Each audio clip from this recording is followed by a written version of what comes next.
welcome to Brandverse. I'm Shibani Kharat. On this brand new show, Brandverse, we don't just look at what brands say. We study what culture does. We have two very interesting conversations lined up. Two CEOs of a brand making huge impact in the India market. From store formats and affordability to Indianized menus and intensifying competition, Tata Starbucks is clearly entering a pivotal new phase. Joining us to decode all of this, what's the next chapter look like, is Sushant Dash, who's the CEO of Starbucks India. Joining us over a cup of coffee early in the morning in Mumbai is Tata Starbucks CEO Sushant Dash. Sushant, welcome to ET Now. Thank you for inviting me. And what a beautiful store. This is the first time I'm visiting the Colaba store of Tata Starbucks, opened around like a couple of months ago. So it's beautiful in terms of decor and quite big, in fact. Yeah, this is actually our elevated store, what we call our experiential store. So we try to do new things here. Lots been happening for you over the past 1 year. The most recent has been the global CEO visit to the country. What was that like? What were your interactions, about the India market with him? And what is his mandate for Starbucks in India? 2-3 things. One is, I think he understood where the larger picture, the India picture is going in terms of the macroeconomics, in terms of the demographics. He got a first-hand feel as to how we bring the global Starbucks experience to India and what the brand means to the Indian consumer. I think in terms of his mandate, and I think that remains the same, I think we are committed to the long-term prospect of India. I think you would have seen some of his interviews. He spoke about it in quite some detail, that we remain committed to the long-term prospect of India, and we have a strong belief that this will be one of our large markets. We continue to be one of the fastest growing markets in the largest Starbucks world.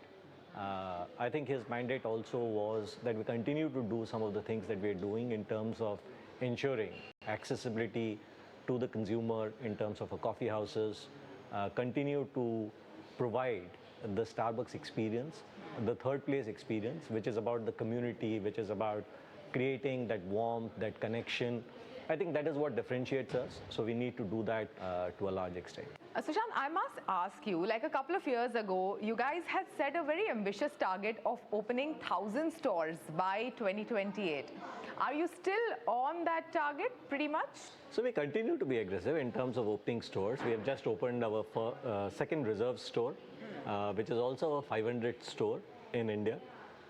If you had asked me 12 years back whether we would be 500 stores and in 80 cities today, I would have said not possible. But I think we have done that. And if I look at the last 3-4 years, in 2021 we were around 200 stores. We are sitting in 2025, and that was what, 9 years it took us to open 200 stores. Today in 2025 we are at 500, so we opened in 4 years 300 stores. Yeah. That tells you in terms of the momentum that 4 years, 300 stores. That's right. Yeah. As against 200 stores in 9 years. Yeah. So we have fast tracked. We will continue to open stores depending on, we want to be everywhere. We want to be wherever there are consumers. We need to increase our accessibility. Sure. So we will look at formats, we will look at opening more stores. But we are also clear that we need to be profitable. We need to ensure that we have enough footfalls and that the store makes business sense. So we are actually in the last month of 2025. Going forward in 2026, how many stores do you intend to open per month? I also don't know, is a short answer to that. But as I said, Yeah. our store opening is dependent on, Yeah. I think, 3 things. Yeah. It depends in terms of availability of, first is in terms of whether that area requires a store so that we can provide a Starbucks experience to the consumers. Are there enough of them? And that is important because we are still growing in terms of coffee. Coffee penetration is 24, 25%.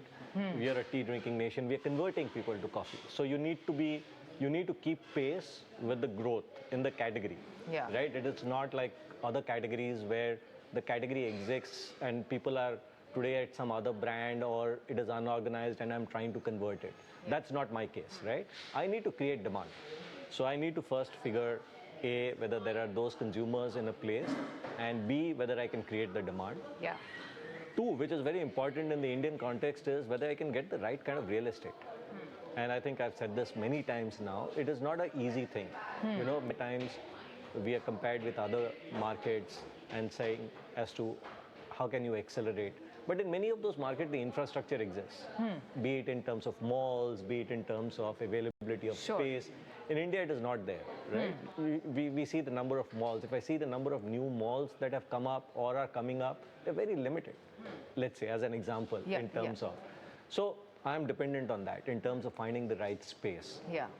And third is for me to then find the right format which will fit in. So each one of them has to be evaluated. Hence, actually, and I'm not saying that because we are doing an interview. It depends on all this. So it's very difficult to put a number and say that I will do, you know, whatever, X number of stores a month or in a year. But we will continue to look at all opportunities. And what kind of formats are appealing to you, Sushant?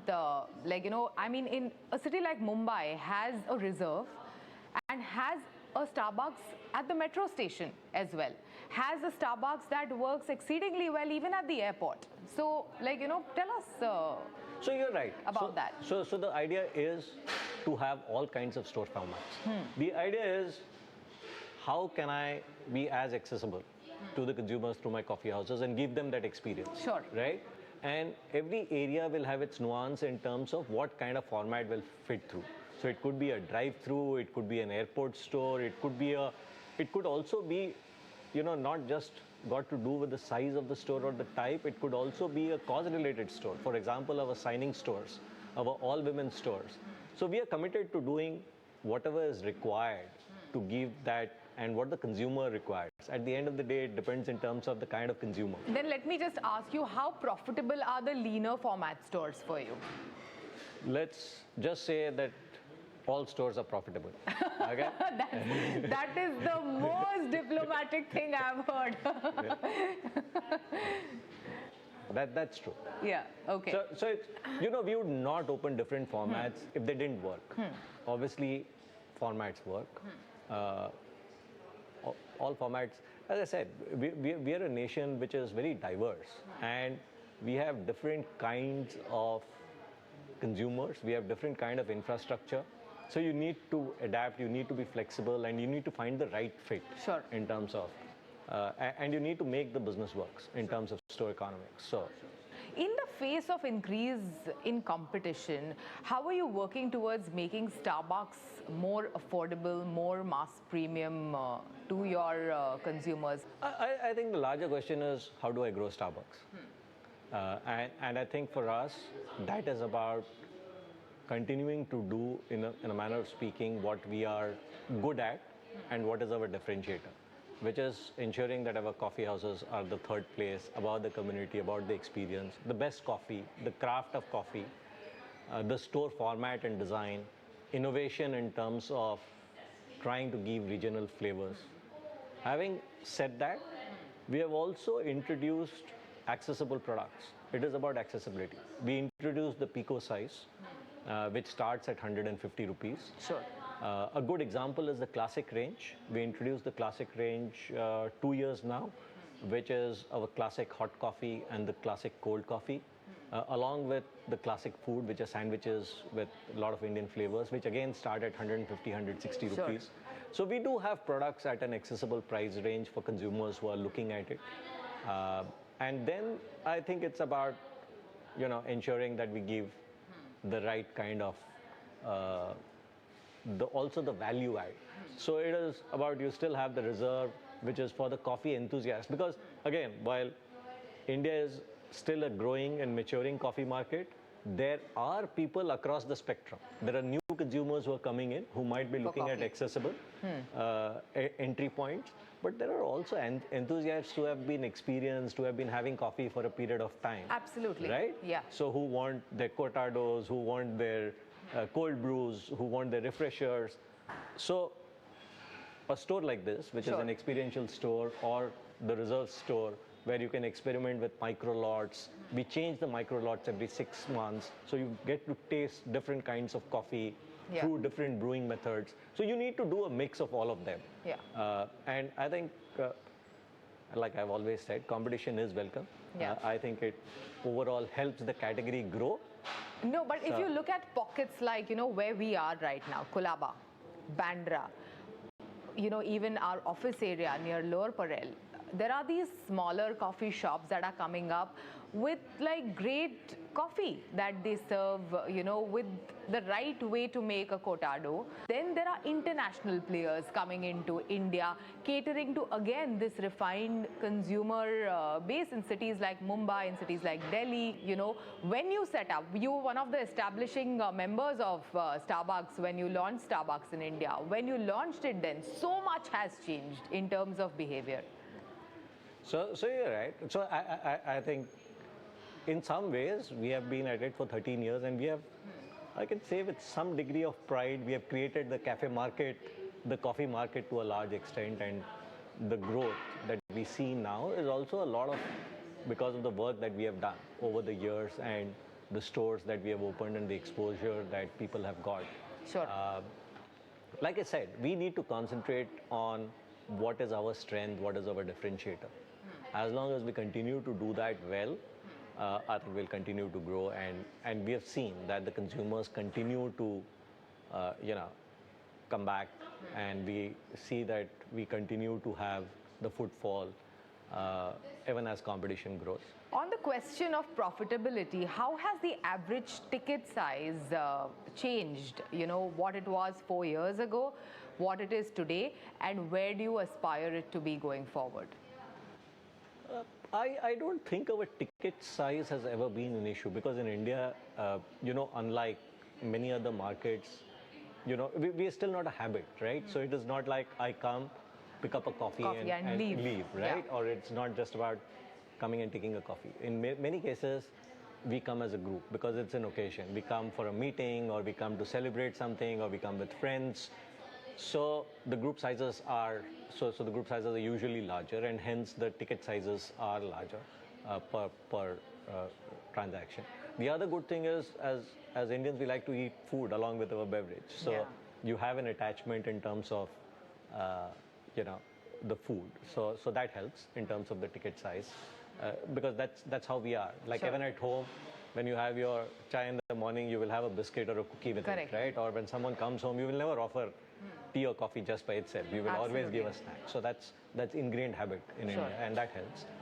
I think for us also, what we are seeing growing is our retail, like at-home coffee sales, the merchandise, and those are also focus areas for us. So that helps in terms of the growth of the ticket size. Yeah. I think it's on a positive trajectory.